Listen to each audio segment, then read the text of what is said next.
2 Samuel pasal 3. Peperangan antara keluarga Saul dan keluarga Daud berlarut-larut.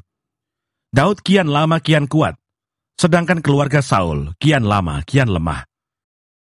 Anak-anak lelaki Daud. Di Hebron lahirlah bagi Daud anak-anak lelaki. Anak sulungnya ialah Amnon dari Ahinoam, perempuan Yisrael. Anaknya yang kedua ialah Kileab dari Abigail, bekas istri Nabal, orang Karmel. Yang ketiga ialah Absalom, anak dari Maaka, anak perempuan Talmai, Raja Gesur. Yang keempat ialah Adoniah, anak dari Hagit. Yang kelima ialah Sefaca, anak Abital. Dan yang keenam ialah Yitream, dari Egla, istri Daud. Semuanya ini dilahirkan bagi Daud di Hebron. Abner memihak Daud. Selama ada peperangan antara keluarga Saul dan keluarga Daud, maka Abner makin mendapat pengaruh di antara keluarga Saul. Saul mempunyai gundik yang bernama Rispa. Dia anak perempuan ayah. Berkatalah Isi-Boset kepada Abner, "Mengapa kau hampiri gundik ayahku?" Lalu sangat marahlah Abner karena perkataan Isi-Boset itu, katanya, "Kepala anjing dari Yehudakah aku? Sampai sekarang aku masih menunjukkan kesetiaanku kepada keluarga Saul ayahmu, kepada saudara-saudaranya, dan kepada sahabat-sahabatnya. Dan aku tidak membiarkan engkau jatuh ke tangan Daud. Tetapi sekarang engkau menuduh aku berlaku salah dengan seorang perempuan. Kiranya Allah menghukum Abner, bahkan lebih lagi daripada itu, jika tidak kulakukan kepada Daud, seperti yang dijanjikan Tuhan dengan bersumpah kepadanya, yakni memindahkan kerajaan dari keluarga Saul, dan mendirikan tahta kerajaan Daud atas Israel dan atas Yehuda, dari Dan sampai Berseba." Dan Isi-Boset tidak dapat lagi menjawab sepatah kata pun kepada Abner, karena takutnya kepadanya. Lalu Abner mengirim utusan kepada Daud dengan pesan, "Milik siapakah negeri ini? Adakanlah perjanjian dengan aku, maka sesungguhnya aku akan membantu engkau untuk membawa seluruh orang Israel memihak kepadamu." Jawab Daud, "Baik, aku akan mengadakan perjanjian dengan engkau. Hanya satu hal ku minta daripadamu, yakni engkau tidak akan menghadap aku, kecuali jika engkau membawa lebih dahulu Mikal, anak perempuan Saul, apabila engkau datang menghadap aku." Daud mengirim utusan juga kepada Isi-Boset anak Saul dengan pesan, "Berikanlah istriku Mikal yang telah kuperoleh dengan 100 kulit katan orang Filistin." Lalu Isi-Boset menyuruh mengambil perempuan itu daripada suaminya, yakni Paltiel bin Lais, dan suaminya berjalan bersama-sama dengan dia, sambil mengikuti dia dengan menangis sampai ke Bahurim. Lalu berkatalah Abner kepadanya, "Ayo pulanglah." Maka pulanglah ia. Sementara itu berundinglah Abner dengan para tua-tua orang Israel, katanya, "Telah lama kamu menghendaki Daud menjadi raja atas kamu.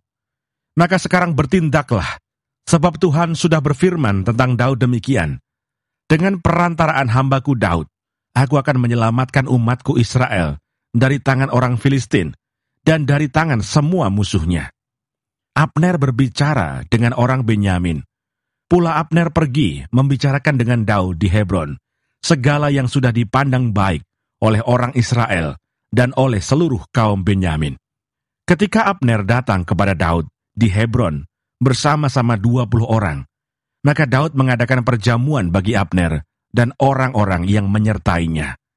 Berkatalah Abner kepada Daud, "Baiklah, aku bersiap untuk pergi, mengumpulkan seluruh orang Israel kepada tuanku raja, supaya mereka mengadakan perjanjian dengan tuanku, dan tuanku menjadi raja atas segala yang dikehendaki hatimu." Lalu Daud membiarkan Abner pergi, dan berjalanlah ia dengan selamat. Abner dibunuh oleh Yoab. Anak buah Daud dan Yoab baru saja pulang setelah mengadakan penggerebekan, dan mereka membawa pulang jarahan yang banyak. Tetapi Abner tidak lagi bersama-sama Daud di Hebron, sebab ia telah dilepasnya pergi dengan selamat. Ketika Yoab bersama dengan segenap tentaranya sudah pulang, diberitahukan kepada Yoab demikian, "Abner bin Ner telah datang kepada raja, dan ia sudah dibiarkannya pergi dengan selamat." Kemudian pergilah Yoab kepada raja, katanya, "Apakah yang telah kau perbuat? Abner telah datang kepadamu. Mengapa engkau membiarkannya begitu saja? Apakah engkau tidak kenal Abner bin Ner itu? Ia datang untuk memperdaya engkau, dan untuk mengetahui gerak-gerikmu, dan untuk mengetahui segala yang hendak kau lakukan." Sesudah itu keluarlah Yoab meninggalkan Daud, dan menyuruh orang menyusul Abner. Lalu mereka membawanya kembali dari perigi Sira tanpa diketahui Daud. Ketika Abner kembali ke Hebron, maka Yoab membawanya sebentar ke samping di tengah-tengah pintu gerbang itu, seakan-akan hendak berbicara dengan dia dengan diam-diam. Kemudian ditikamnyalah dia di sana pada perutnya, sehingga mati, membalas darah Asael adiknya. Ketika hal itu didengar Daud, kemudian berkatalah ia, "Aku dan kerajaanku tidak bersalah di hadapan Tuhan sampai selama-lamanya terhadap darah Abner bin Ner itu. Biarlah itu ditanggung oleh Yoab sendiri dan seluruh kaum keluarganya. Biarlah dalam keturunan Yoab tidak putus-putusnya ada orang yang mengeluarkan lelehan, yang sakit kusta, yang bertongkat, yang tewas oleh pedang, atau yang kekurangan makanan." Demikianlah Yoab dan Abisai adiknya membunuh Abner, karena ia telah membunuh Asael adik mereka di Gibeon dalam pertempuran. Dan berkatalah Daud kepada Yoab dan kepada segala rakyat yang bersama-sama dengan dia, "Koyakkanlah pakaianmu, dan lilitkanlah pada tubuhmu kain kabung, dan merataplah di depan mayat Abner."